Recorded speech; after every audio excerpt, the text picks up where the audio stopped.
খুশি থাকতে হলে জীবনের সিদ্ধান্তগুলো নিজের পরিস্থিতি দেখে নিতে হবে। যারা অন্যদের দেখে সিদ্ধান্ত নেয় তারা দুঃখীই থাকে। কেউ যাই বলুক, নিজের মনকে শান্ত রাখো।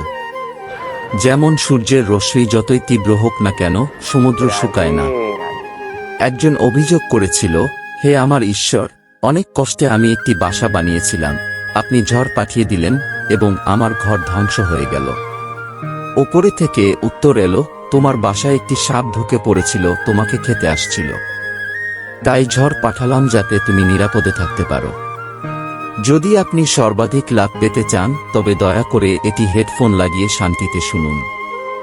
শ্রীকৃষ্ণ বলেন যে মানুষকে ফলাফলের চিন্তা না করে লোভ, লালসা ছাড়া এবং নিঃস্বার্থ ও নিরপেক্ষভাবে তার কর্তব্য পালন করা উচিত। যেভাবে আলো অন্ধকারে জ্বলে ওঠে ঠিক সেভাবেই সত্যও জ্বলে ওঠে। তাই মানুষকে সর্বদা সত্যের পথে চলা উচিত। যার মধ্যে জ্ঞানের অভাব এবং ঈশ্বরে বিশ্বাস নেই সেই মানুষ জীবনে কখনো সফল হয় না। যেমন মানুষ তার পুরনো পোশাক ত্যাগ করে নতুন পোশাক পরিধান করে, তেমনি আত্মা পুরনো অকার্যকর শরীর ত্যাগ করে নতুন ভৌতিক শরীর ধারণ করে। কে কি করছে, কিভাবে করছে এবং কেন করছে, এই সব কিছু থেকে আপনি যত দূরে থাকবেন ততই আপনি খুশি থাকবেন। যখন একজন বুদ্ধিমান ব্যক্তি সম্পর্ক ত্যাগ করে, বুঝতে হবে যে তার আত্মসম্মানে কোথাও আঘাত লেগেছে। মোহ সেই ব্যক্তির প্রতি রাখুন যার প্রতি আপনার অধিকার আছে। যার প্রতি আপনার অধিকার নেই তার প্রতি মোহ রাখবেন না। যারা অন্যের কষ্ট বোঝেন, যারা দয়াবান এবং হৃদয়ে ভালো, তাদের পুনর্জন্ম নিতে হয় না। প্রভু, ব্যক্তির জন্য ময়লার স্তূপ, পাথর এবং সোনা সবই সমান। আপনার কর্মই আপনার পরিচয়, কারণ এক নামে হাজারো মানুষ থাকতে পারে। প্রেম সর্বদা ক্ষমা করতে ভালোবাসে এবং অহংকার সর্বদা ক্ষমা শুনতে ভালোবাসে।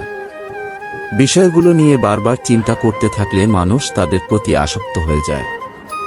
এর ফলে তাদের মধ্যে কামনা অর্থাৎ ক্রোধের জন্ম হয়। যারা সর্বদা সন্দেহ করেন তারা সুখী হতে পারেন না। কর্মই ফসল, যা মানুষকে সব পরিস্থিতিতে কাটতেই হয়। তাই সর্বদা ভালো বীজ বপন করো যাতে ফসল ভালো হয়। যা ঘটতে যাচ্ছে তা অবশ্যই ঘটবে এবং যা ঘটতে যাচ্ছে না তা কখনোই ঘটবে না। এই দৃঢ় বিশ্বাস যাদের মনের মধ্যে থাকে তাদের কখনো চিন্তা গ্রাস করে না। ভালো কাজ করার পরও মানুষ শুধুমাত্র আপনার খারাপ দিকই মনে রাখবে। তাই মানুষ কি বলছে সেদিকে মনোযোগ দিবেন না, আপনি আপনার কাজ করে যান। যতটা সম্ভব নীরব থাকাই ভালো, কারণ সর্বাধিক পাপ মানুষ তার জিভ দিয়েই করে। গীতায় ভগবান শ্রীকৃষ্ণ বলেন, হে অর্জুন, আমার পরম ভক্ত যারা সর্বদা আমার স্মরণ বা একাগ্রচিত্তে আমার পূজা করে, আমি ব্যক্তিগতভাবে তাদের কল্যাণের দায়িত্ব নিই। পার্থ, যারা ভক্তিতে শ্রদ্ধা রাখে না তারা আমাকে লাভ করতে পারে না। তাই তারা এই ভৌতিক জগতে জন্ম ও মৃত্যুর পথে ফিরে আসে। মূর্খ মানুষের জন্য মৌন থাকা সর্বোত্তম উত্তর, যারা আপনার কথার মূল্য দেয় না। সময়ের সাথে পরিবর্তিত হয়ে যান, অথবা সময় পরিবর্তন করতে শিখুন। বাধ্যবাধকতাকে দোষারোপ করবেন না, যে কোনো পরিস্থিতিতে চলতে শিখুন। কোনো কাজে চিন্তা করা ঠিক আছে, কিন্তু চিন্তা এতটাই করা উচিত নয় যে সেই কাজই নষ্ট হয়ে যায়। ভালো মনোভাব নিয়ে করা কাজ কখনোই বৃথা যায় না এবং তার ফল আপনি অবশ্যই পাবেন। শ্রীকৃষ্ণ বলেন, আমি কারো ভাগ্য তৈরি করি না, প্রত্যেকে নিজের ভাগ্য নিজেই তৈরি করে।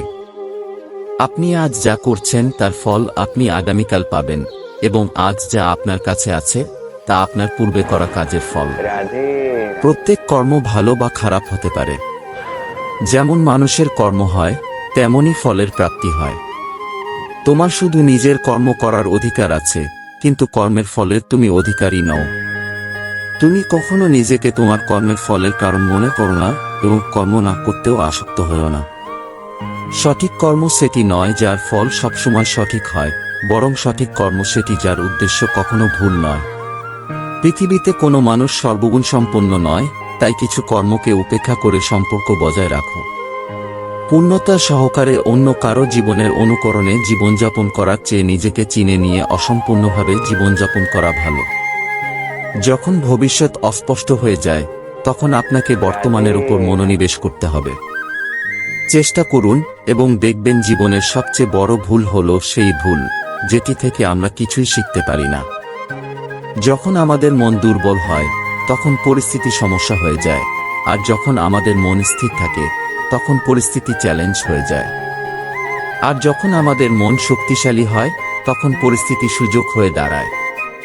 আমাদের জীবনে কত কষ্ট আসে আমরা জানতেও পারি না যে আমাদের পরমাত্মা কিভাবে আমাদের কষ্ট থেকে বাঁচায়।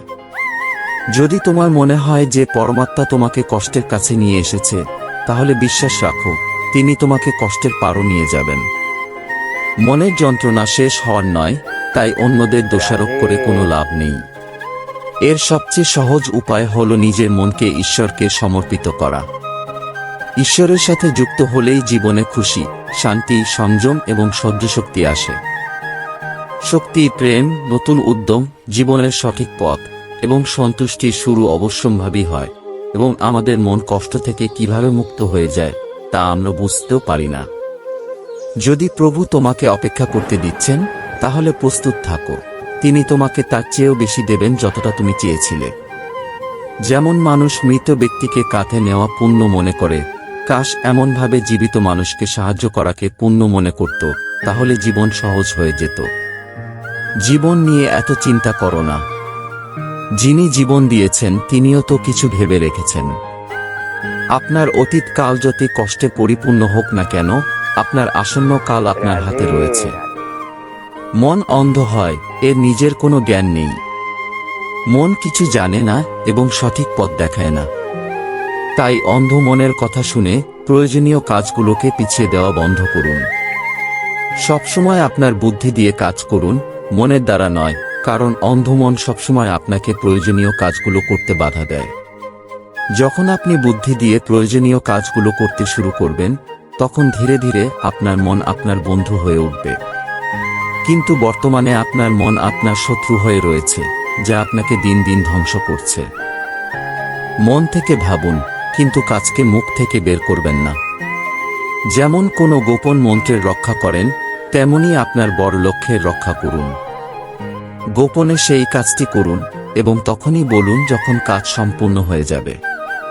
কারণ বেশিরভাগ মানুষ তাদের নিজের কষ্টে নয়, অন্যের উন্নতি দেখে বেশি দুঃখিত হয়। আপনার দুর্বলতা কখনো প্রকাশ করবেন না। অর্থনৈতিক সমস্যা, বড় ক্ষতি বা চুরি যাওয়া কিছু হলে সেই তথ্য নিজের মধ্যে রাখুন। বন্ধু বা আত্মীয়দের কাছে অর্থনৈতিক পরিস্থিতি প্রকাশ করবেন না, সহানুভূতি পাওয়ার জন্য কাঁদবেন না। মনে রাখবেন, ভিতরে কষ্ট হলেও বাইরে সবসময় শক্ত থাকুন। কারণ যদি মানুষ জানে যে আপনার অর্থের অভাব রয়েছে, অর্থনৈতিক সমস্যায় আছেন, তখন তারা আপনার সমস্যার সুযোগ নিতে পারে। আমাদের এই ভিডিওটি পছন্দ হয়েছে, আর যদি আপনি আমাদের চ্যানেলে নতুন হয়ে থাকেন, তবে চ্যানেলটি সাবস্ক্রাইব করে নিন এবং কমেন্টে জয় শ্রী রাধে কৃষ্ণ অবশ্যই লিখুন। ধন্যবাদ। আজকের এই ভিডিওতে এতটুকুই। জয় শ্রী কৃষ্ণ।